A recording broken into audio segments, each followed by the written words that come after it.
I'm Brabazon. I'm the Dean of Graduate Research at Flinders University, and welcome to vlog 273, Vulnerability. This is the penultimate vlog in our Rescue Yourself, Rescue Ourselves series, and it's recorded in a very, very special location, but more of that shortly. Today has been the most difficult vlog I've ever had to research, I've ever had to write, I've ever had to learn, and certainly I've ever had to record, because we did need to talk about vulnerability, didn't we? And look, I have problems with vulnerability, I do have problems talking about it, but that's not a surprise because international higher education has problems with vulnerability, and certainly doctoral programs have issues with vulnerability. The research has been quite powerful that I've conducted for this vlog, and it's also been personally and professionally confronting, but it seems appropriate at this penultimate vlog of this Rescue Yourself series that we do the difficult knowledge and we do the tough work. And look, we're going to be working through this research with a truly fine researcher who may indeed be a role model for some of you in how to configure and organise an academic career. And we're also going to be exploring some fine research around the phrase the vulnerable researcher that's starting to emerge in research at the moment. But as you can see, for the final two vlogs in this series, I'm not in Adelaide. I'm in Norfolk Island, a place of darkness, a place of despair, a place of melancholy, and perhaps maybe just a place of hope and second chances. It is a tiny place in the Pacific, a long way away from the rest of the world, and therefore it is appropriate, I think, that of all places we talk about vulnerability here. There is a sense that the world is a long, long way away, and you and I together are going to share this very intimate and very private conversation. Now, there are many scholars of vulnerability, but probably the best known and the most famous, and we're going to talk about that fame in a second, is Brene Brown, Professor Brene Brown. Now, while she doesn't maintain a Google Scholar profile, she certainly has a remarkable array of refereed scholarship, deploying qual and quant and mixed methods as we expect from social work researchers. She is the research professor at the University of Houston, where she holds the Huffington Foundation Chair. She's also, intriguingly, a visiting professor of management at the University of Texas Business School, which captures how her career has moved on into management and leadership theory later on in her career. Now, her career is a fascinating one and an intriguing model for a lot of our students, I think, in the applied social sciences and also the applied health sciences. Particularly, her career has revolved around specific decisions she has made about how to disseminate her research. So, Professor Brown completed her Bachelor of Social Work at the University of Texas in Austin in 1995. She completed her Masters of Social Work the following year and a Doctor of Philosophy in Social Work, graduating in 2002.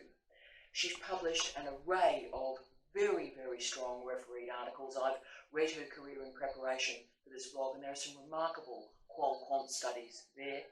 But what makes her unusual is she's also committed to the writing of scholarly monographs. But they're remarkable scholarly monographs, 5 of them, that have gone on to the New York Times best sellers list, of which Daring Greatly is probably the best known. Her profile was transformed by a single TED Talk, The Power of Vulnerability. And she's also filmed a lecture for Netflix in 2019, which I recommend to you. So interesting, a lecture, it's become a short film. Significantly, her research encompasses family relationships, working relationships, organisational culture, and yes, leadership and change. I wanted therefore to make sure I spent some time today introducing Professor Brown to you, because she is a role model for all of us, I think, in learning how to take risks and learning how to find new audiences. Therefore, my focus on vulnerability this morning, today, has many entrances and exits for you. If you are interested in perfectionism and how that makes you vulnerable in a doctoral program, we're going to talk about that and provide some resolutions for you.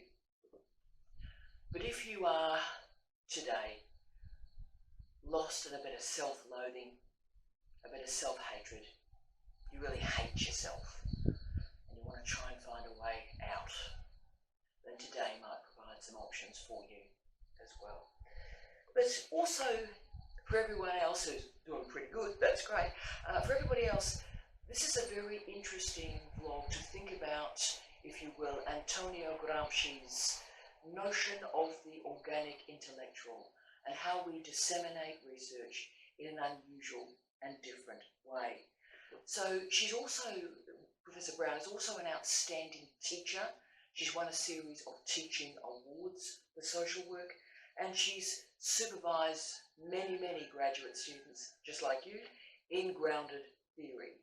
And she is really one of the world's best known researchers on vulnerability and on shame.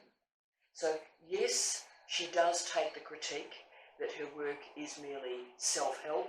It is a dumbing down of scholarly research, but I don't think that's true. I think that is unfair. I think she has worked very strongly in the refereed literature, and she simply has found ways through outstanding writing to find new audiences. She offers, I think, for all of us, a very clear pathway through the challenges in doctoral education, and her critique of perfectionism particularly, I think, has a lot of value for us. And indeed, she goes further. She argues that all of us need to embrace our imperfections, and further, that when we embrace our imperfection, we enable the building of a community. But another key part of her work that I think is particularly useful for PhD students is how she focuses on the value of building a community. Because when we share our imperfections, we provide a compassionate, vulnerable, caring space to enable and construct research. Now, those of us who research share so much, and mostly what we share is an intense awareness of our own imperfections, our own ability to say, oh, that was wrong, or we did not the best we could do there. So Professor Brown states, quote, imperfections are not inadequacies. They are reminders that we are all in this together. So let's, together, understand vulnerability and why it matters in a PhD program, and why it matters to PhD students, and why indeed vulnerability should matter to all researchers throughout our careers. And I'll start with the key definition that Professor Brown provides for us. Quote, vulnerability is not winning or losing.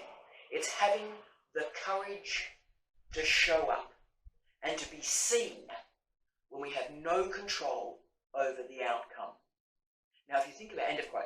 Now, if you think about it, that's actually what a PhD program is. You enroll, you show up, and you don't necessarily know where this thing is going to go. Now, what we try and do in a PhD program is we ensure that our methodology aligns with our epistemology, and that epistemology is framed by a considered and careful and responsive ontology. But we know, I think, that instability is part of what research is, and that instability, the inability to predict what will happen, is what I think hampers the development of PhD students.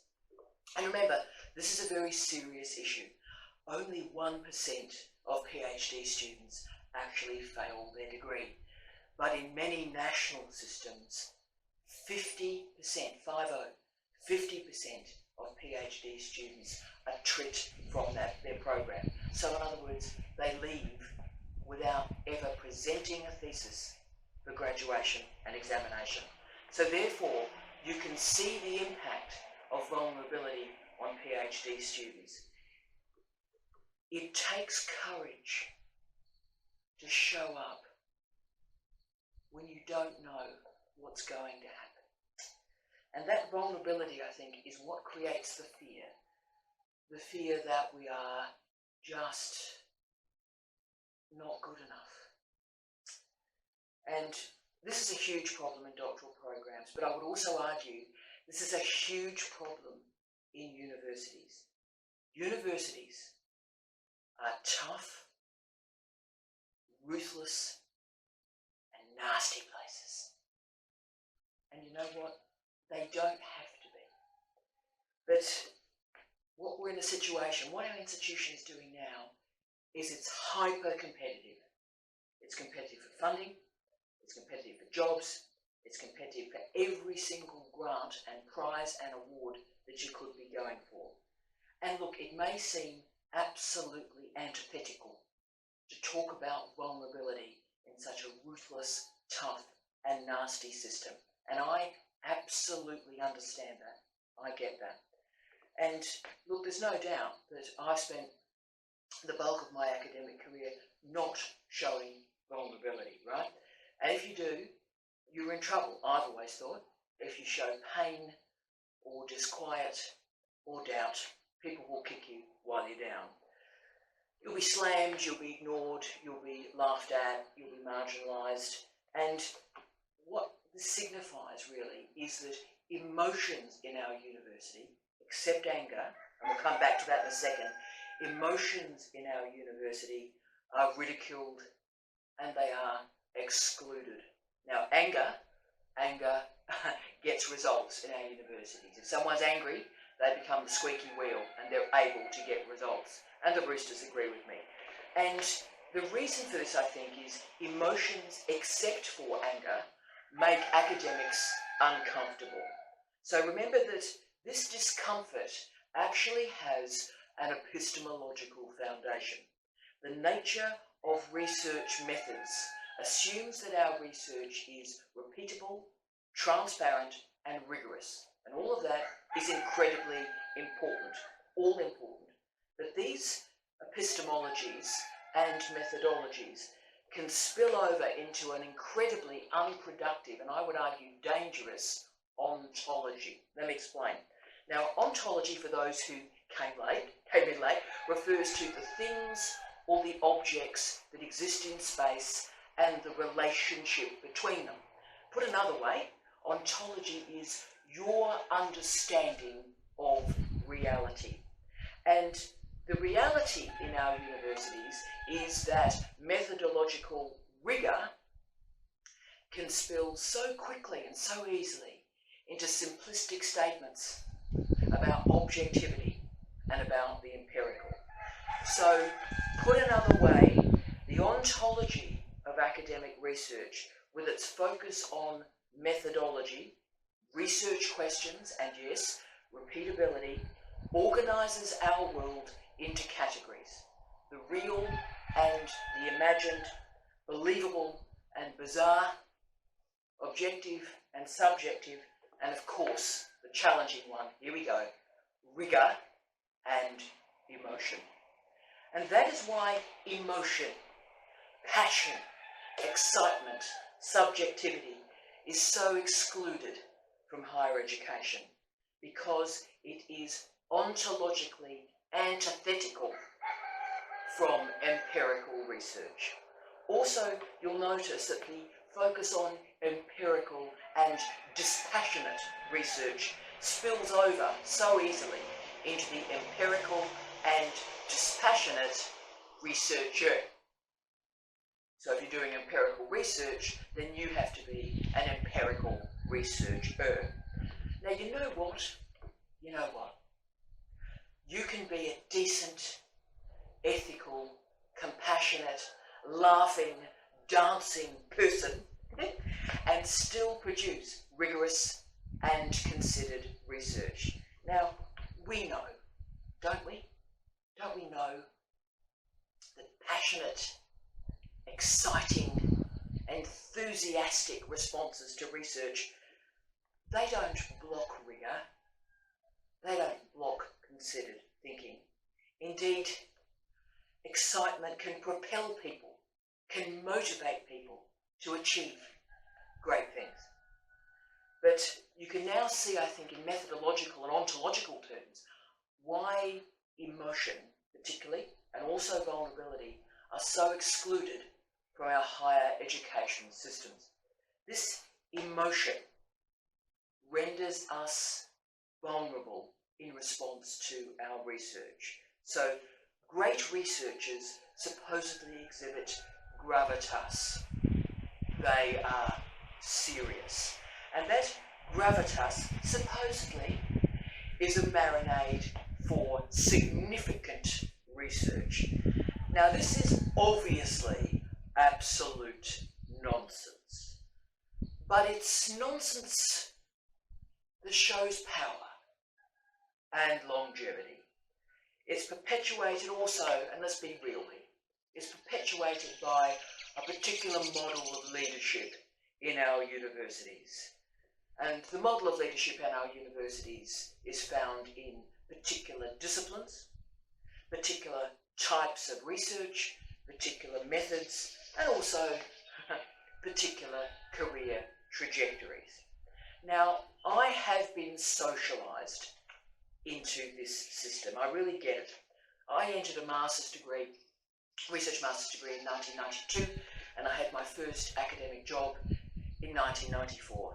And I've not been one day out of work since then, and I'm aware of the incredible privilege of that and the ability to say that statement. Generations that follow won't be able to say that statement. Now, I know many of you weren't born then, 1992 and 1994. Yes.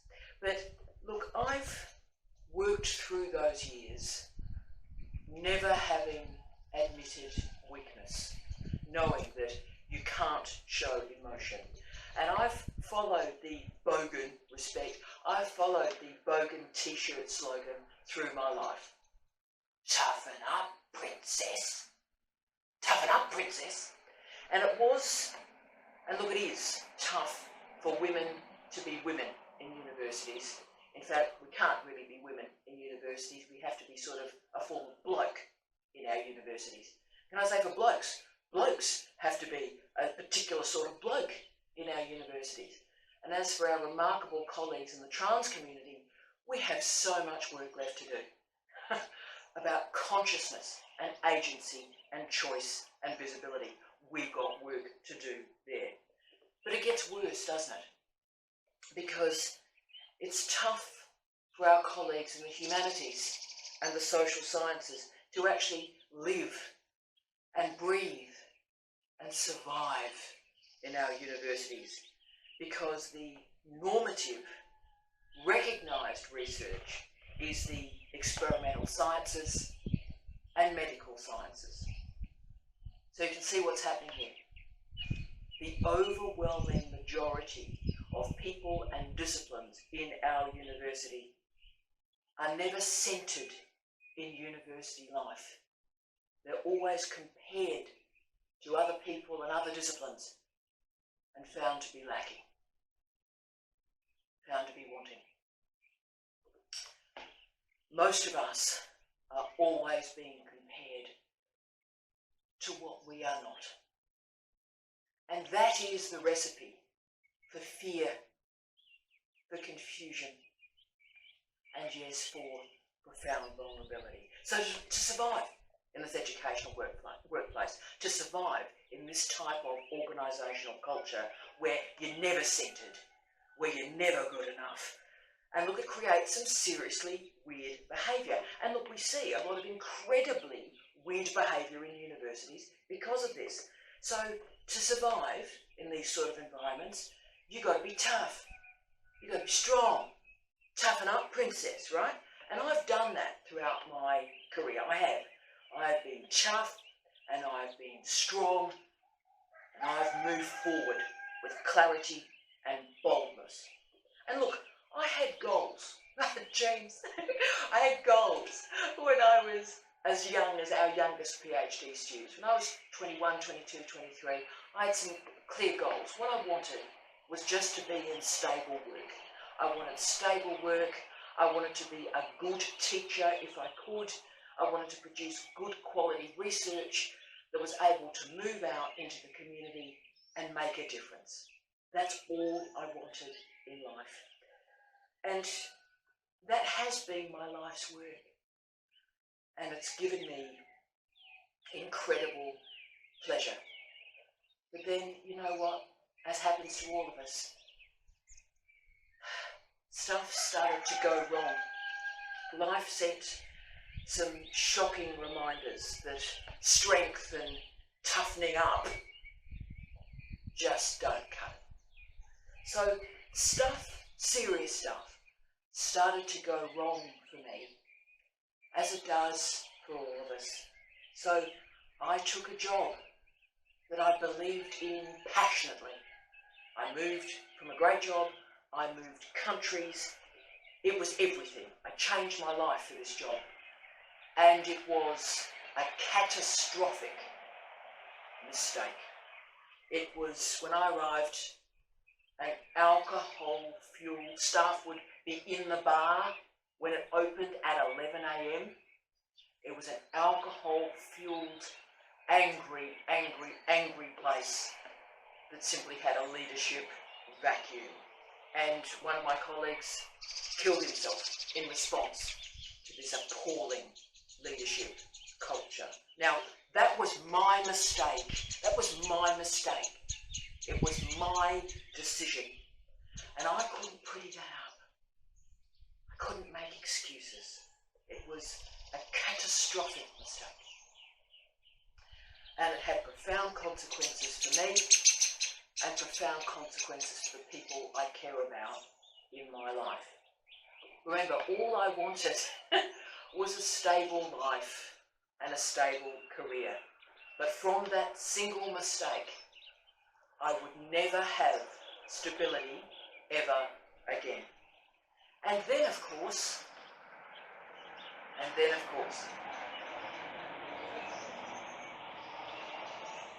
my husband died. The man who was my entire world. We were two sides of the same bit of paper. And he got sick, and he died. And I remember thinking, as I was alone in that hospital room, as I watched him take his last breath, and as I watched that last breath end, I remember thinking, I wonder if I have enough life left in me to be able to take one step more. I wondered if I had enough strength in me to be able to stand up, and I did.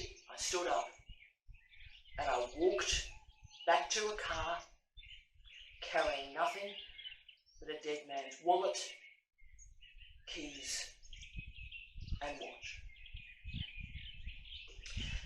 Now, for those of us who have lost a person who is our entire world, how do we actually keep living while most of us has died? We are dead, but we are still walking around. We are wounded, we are damaged, but still walking. And to this day, I would trade my life in a heartbeat, in a second, to bring him back. So I had a problem, I had a real problem, because I'd failed professionally and I'd failed personally. And that old slogan, "Tough it up, princess," just didn't cut it anymore. And in a tough time for higher education, I was vulnerable, personally and professionally. I felt like every day I was going to work and it was like my skin was burnt. It hurt to move. But you know what? I continued to show up. But I was a different person who was teaching and researching and in a leadership role. And there was no hiding, none. There was no hiding that I was vulnerable. And I found out something through that vulnerability. It was pretty surprising, actually. I found out that I was actually becoming a better teacher and a better supervisor and a better researcher and a better writer and a better leader through the vulnerability and the loss. And because I gave everything to that previous life, everything, and because I'd lost everything, it gave me an odd quietness and a freedom, because I knew that I could lose everything again and still survive. Now, being vulnerable has actually allowed other people, my colleagues, our students, to also be vulnerable, and all the other attributes that follow vulnerability, like kindness, like compassion, like decency, and like integrity. And of course, we've had incredibly successful students at Flinders, and I know why.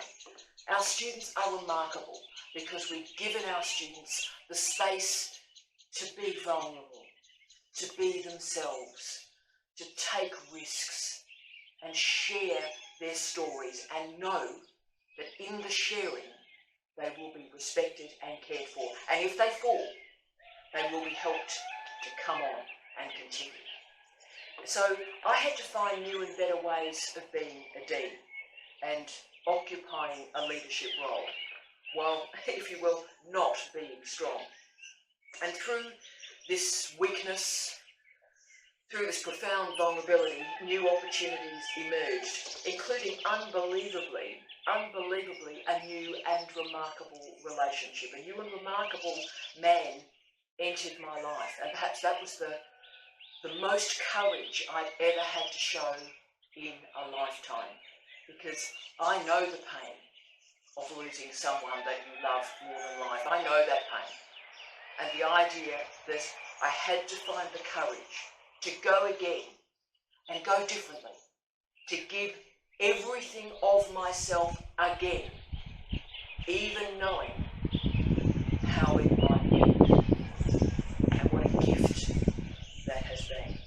So as you can see, vulnerability is incredibly important personally, but it's also incredibly important professionally. All the research is showing that nurses, particularly the caring professions who acknowledge their vulnerability, are better nurses. Similarly, and this is really important in the research literature at the moment, the leaders who show compassion and speak of their vulnerability are not only better leaders, but they are acknowledged as being more trustworthy and having greater integrity.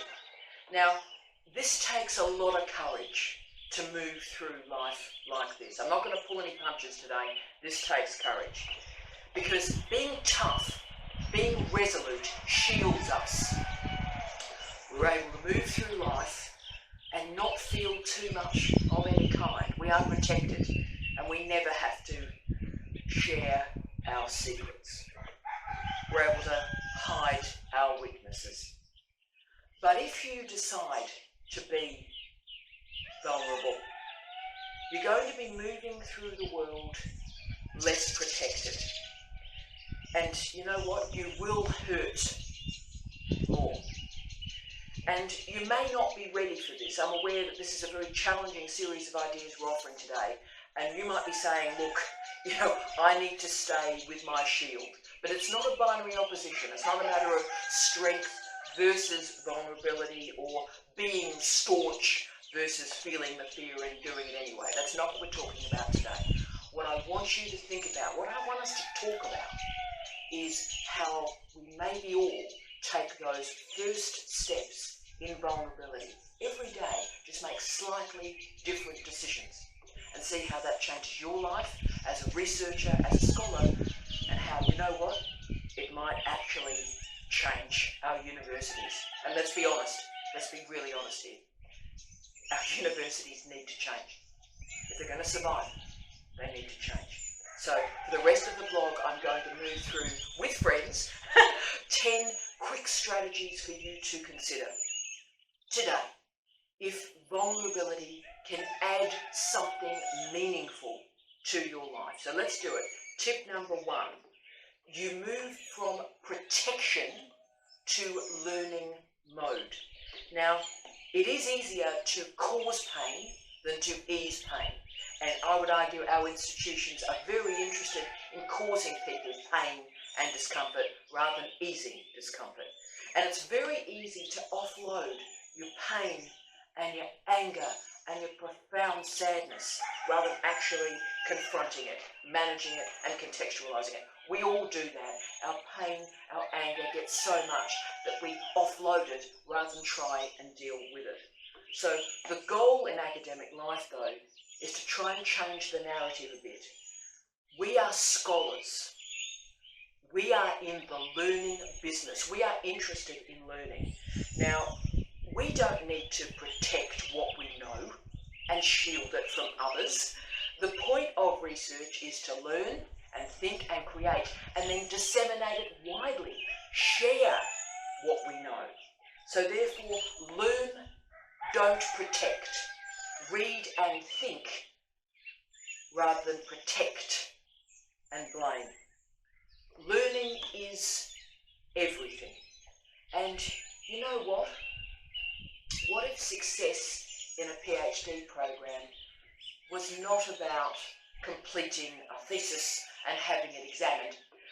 What if we defined success in a PhD program as transforming your life, making you a better researcher? What if that's success in a PhD program? So attach your sense of self to learning, to your development. You are not your thesis. So respect feedback, but know that feedback is about your research. It's not about you. 2, the biggest one really. Beware comparisons. Failure is founded on blame and scarcity. So we need to find a way together to move away from scarcity thinking. Scarcity thinking makes us endlessly aware of our problems and our absences and our gaps and our issues. But as I always say, success is not a finite resource. Be calm in your vulnerability. Be calm in your fear.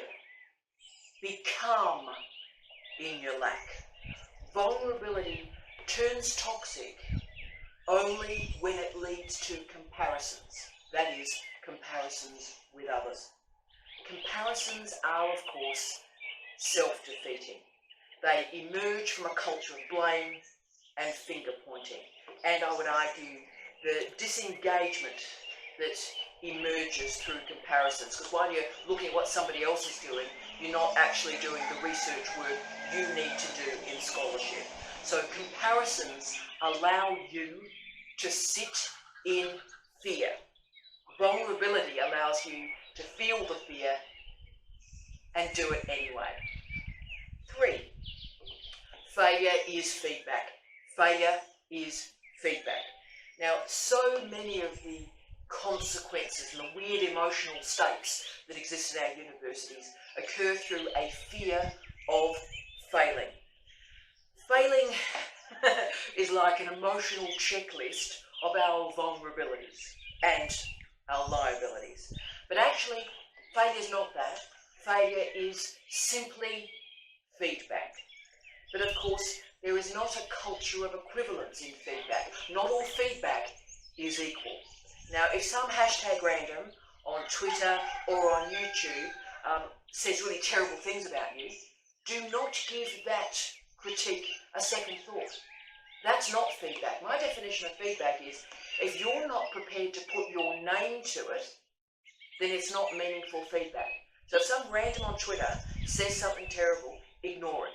If they haven't got the courage to put their name to a critique, it's not worth spending 1 second of your life thinking about it. Now, what I try and use, I've often argued that the most honest of culture is actually popular culture. It's extreme, it's excessive, but it is remarkable. And popular culture often speaks the truths that we can't actually articulate. And the most important truth of my life that I present for your consideration today is to occupy the present. Occupy the present with honesty and reflection. Now, the soundtrack of my life to capture this mantra, this idea, comes probably not surprisingly from a very minor hit. I think it was like in the top 20 just in the United Kingdom of an acid house track, sung by the legendary Cicero. You maybe never heard of Cicero. Love you, Cicero. Cicero was big, and this track was produced by the Pet Shop Boys. And the chorus of this track, Live for Today, has hooked deeply in my life, and I think about this song every day. And the chorus, forget the future, just let it go. If I ever hurt you, I never planned it that way. Until tomorrow, live for today. So the best of popular culture, I would argue, is so powerful because it hooks into our everyday moments and renders them extraordinary, right? So sit in the moment. Sit in this moment. And recognize every day that's in the ordinary. We live in times that if you try, if you breathe, if you move, you are going to be criticised. You will be attacked. And look, it is amazing how often we are attacked for caring too much, for being vulnerable, for laughing too loud, or showing great enthusiasm. But you do need to find meaning for yourself in education, in the PhD, in your work. And then what happens is when you find that meaning and you receive feedback, that's great, but you're able to translate that feedback into your context. 4, you accept uncertainty. Research is based on rigour and results and outcomes and, yes, impact. But most of life has nothing to do with those words. And that's why, of course, research is so odd in the context of everyday life. But research funding success is the weirdest of the weird. Because in research funding, in a grant, if you remotely use words like doubt, or perhaps, or it may not happen, or failure, or vulnerability, you will not get that grant, right? So if there is just a moment that we can reconfigure today as a family, what I'd love to do is reconfigure the relationship between truth and courage. I know truth is uncomfortable, right? I understand that. And truth is never a weakness. It's uncomfortable, but it's never a weakness. And as Narelle told us in our Christmas vlog, hi Narelle, as Narelle told us, we do need to speak about failure. We do need to speak our truth. And we need to recognise that failure does not mean that the research has failed. What it means is you've asked courageous research questions, and you know what? They're going to take a little bit longer to configure an answer to, and that's cool. So think about some of the most ambivalent and confronting popular culture that's ever been made. I often think about, I'm a big fan of the late great Leonard Cohen, and of course the very famous song Hallelujah that's been destroyed by a series of cover versions, but that's just me. But do you remember that remarkable lyric? Love is not a victory march, it's a cold and it's a broken hallelujah. Or if you think about the Smiths, to die by your side Well, the pleasure, the privilege is mine. There is a light that never goes out. So life can be dreadful. Life can be horrific. Life can be a disappointment, and it mainly is. It can be, and is, a broken hallelujah. But through the flaws, through the challenges, through the failures, and through the vulnerabilities, great research, great teaching, greatness can be summoned. It is the grit in the oyster that creates the pearl. It's in pursuing the deep, unpopular truth, the broken hallelujah. That'll change the world. 5. Your writing improves. Now, one of the powerful and bizarre side effects of vulnerability is the impact on your writing. Now, whatever discipline you are in, writing matters, right? And the thing about writing is that you have to commit to it. Great writing, you've got to commit. You can't go, oh, look, I'll just have a go with writing. No. You've got to commit to every word, the spaces between the words, the sentence, the cascading sentences that become a paragraph. And that openness to the context around you creates better writing. So do not write as you think you should be. Instead, you write to speak to the world, not for yourself, not for your friends. You are writing of the deep self, the profound researcher, to speak to the world. So that vulnerability allows you to do something with the dancing spaces between the words and allow those paragraphs to cascade into an argument. That is meaningful research. 6. Vulnerability is a measurement of greatness. Now, I love Professor Brown's work with this metric, and it has become a metric. We live in times of metrics. Well, we've got a metric here. And she has done enough qual and quant studies to have actually developed a pretty strong metric here. And she's looked at the role of vulnerability as a proxy. So vulnerability is a measurement. It is a measurement of your capacity to manage and understand fear. And vulnerability is also a way to measure and understand your connection or disconnection from others. So vulnerability is not only a measure of your courage, but a measurement of your purpose and your engagement with work, with relationships, with life. Professor Brown also uses vulnerability in her recent theorizations of leadership, and which is an emerging area of her career. And she argues that leadership emerges when we sit in discomfort. How remarkable is that? We sit in discomfort. Leadership has nothing to do with titles or money or power. Nothing.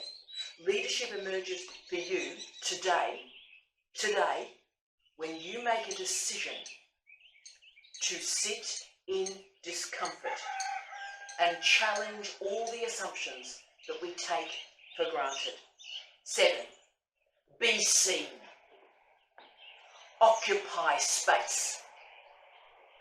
I understand it is frightening to be seen because there's so many people in this culture that attack us for what we wear, how we look, our face, our hair, whatever. If we move, we get critique. But through all those dreadful people attacking and labelling, understand, okay, yep, you will be hurt, you will be disappointed, but you know what? Occupy space. Stretch. Sit in your power. And value your body. Value the breath. Your body, yes, yours. Your body is a gift. So share it with the world. And know that sharing your imperfections will enable and support others. 8. Here we go. Understand your story. Understand your story. If this rescue yourself, rescue ourselves series has taught us anything, it is the importance of understanding your story. If you're going to understand your story, if you're going to conduct strong research, it has to exist in a narrative. So, what is your story? What is the story that you tell others? Now, this is the key. You have to connect these entities. You have to connect your story and the story that you tell others to live, to learn, to lead authentically. These stories must be integrated with authenticity, but also integrity. Vulnerability means that you do not hide your story. Instead, you seek, you find the language to share it. This story will make you cry. This story will make you howl at the moon. But at the end of your life, you will understand what it all meant. And look, I've been with people at the end of their lives. Death is not peaceful. Death is frightening. Death is terrifying. And the only peace comes from understanding the story and why that story mattered. The story is the only way to make the end meaningful, and the only way to make that end survivable for those who remain after a death. Now, we have all sorts of barriers in our culture that are going to stop you telling your story. Bullying, abuse, intimidation, nastiness, humiliation. These forces in the culture stop you from telling your story. In a shame culture, blame is assigned. But the power of that story, particularly if you have the confidence and the power to share it, is that you can answer back to shame. You can answer back to blame. And the best PhD programs create the spaces for these stories, for the diversity of our students, the diversity of the pathways into the program, and the diversity of the pathways out of the program. And there is some language, some words I can give you to help you create these triggers in and through vulnerability. So start to use the phrases like, I don't know, I need help, I'll give this a go, an important one, this is important to me, this is important to me. I disagree with you, but can we at least talk this through? Look, that didn't work, but I learned a lot. This is how I feel. Can I get your views on this? How can I improve? Can you teach me how to do this? I'm here for you. Let's move on from this. And of course, endlessly, thank you. This language will start, it will change, it will create new stories. It will also create new trajectories for our universities. 9. Hello. Show up. Show up. I am 52 years old, and I look every single day of that, let me tell you. But the thing about being 52 years old is I've lost a lot. I've lost a lot. But I tell you what, I've gained a lot too. It's been a wild ride. And look, I've met the most inspirational and extraordinary and remarkable humans through my life. And they've granted my life colour and laughter and dancing and energy and intelligence. But what I've learnt through those 52 years is the importance of listening to the longing of others, listening to the loss of others, listening to the truths that other people tell you. If you are present, if you sit in your moment and you're not drawn to the past, you're not drawn to the future, if you are able to sit in a moment with a person, then that is a gift. Show up. Seriously, just show up. You want to research, you want to succeed, cool. Show up. 10. Remember that the PhD is a risk. When you enter a PhD program, you are taking a risk. So you need to enter the program knowing that. You are opening yourself to risk, you are opening yourself to vulnerability, and therefore you need to manage the vulnerability. And vulnerability is based on communication and miscommunication.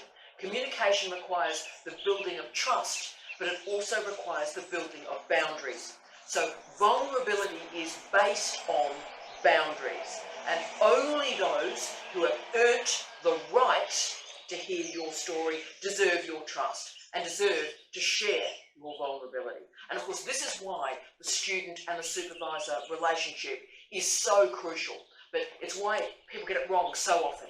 Yes, it's about the student expressing vulnerability, but it actually must also be about trust and vulnerability from the supervisor. It's a communication system with boundaries. That's important. And remember, your focus is absolutely on producing a thesis, and you know that thesis will be examined. Your focus is on producing refereed articles, and you know reader 2 is a mongrel. You know that engaging with those peer reviews is going to be tough. And that's the point. We must take the feedback. We have to sit in the vulnerability of that feedback and know that our research life, our professional life, our personal lives are improved, not through blame or denial or dismissal, but vulnerability, recognition, and yes, listening. The PhD is a risk, but it is a risk that will make you powerful. And so therefore I want to finish the vlog today recorded in one of the most beautiful, desolate, dark and strange places I've ever visited in my life. Distinctive place. I wanted to remember this place, and obviously we'll remember the roosters, but I wanted to remember this place with a final moment that we're going to share. A speech from Theodore Roosevelt. And this speech is often referred to as the man in the arena speech. That's actually not right. The speech has a proper name, and I would argue it's a better name. Citizenship in the Republic. And it was delivered at the Sorbonne in Paris on April 23, 1910. Now I have this speech on a piece of paper on my home office desk. It means a great deal to me, and it has helped me enormously, particularly in the last few years. And so therefore, I wanted to remember this place, and I want to remember the vulnerability that we have shared through this speech. The speech, of course, also has an unfortunate history to it. Richard Nixon used it in his victory speech and also when he was forced to resign. Barack Obama cited this speech when he was nominating Hillary Clinton. Oops. And of course, more interestingly, LeBron James placed #ManInTheArena. He wrote that in pen on the bottom of the soles of his shoes through the 2020 season. That is interesting to me. So here, in what seems the end of the world, let's share something. Let's share some words that are more than a century old. Quote, "It's not the critic who counts, nor The man who points out how the strong man stumbles, or where the doer of deeds could have done them better. The credit belongs to the man in the arena whose face is marred by blood and dust and sweat, who strives valiantly, who errs, and who comes short again and again. Because there's no effort without error and shortcoming, but who does actually strive to do the deeds, who knows great enthusiasms, the great devotions, who spends their life in a worthy cause, who at their best knows the triumph of high achievement, and at their worst, if he fails, at least he fails while daring greatly. End of quote. This speech always gets me going because it offers a reminder, it offers a recognition that in our lives we need to value courage over comfort. And it's a recognition that vulnerability is a strength of a different kind. It creates an openness to ideas, an openness to life, an openness to the views of others. It creates an ability and a capacity to be in a present and be present in that present. This seems a pretty strong trajectory for us as researchers, and also a pretty strong trajectory for research. From Norfolk Island, I wish you love, light, and peace. Tea out.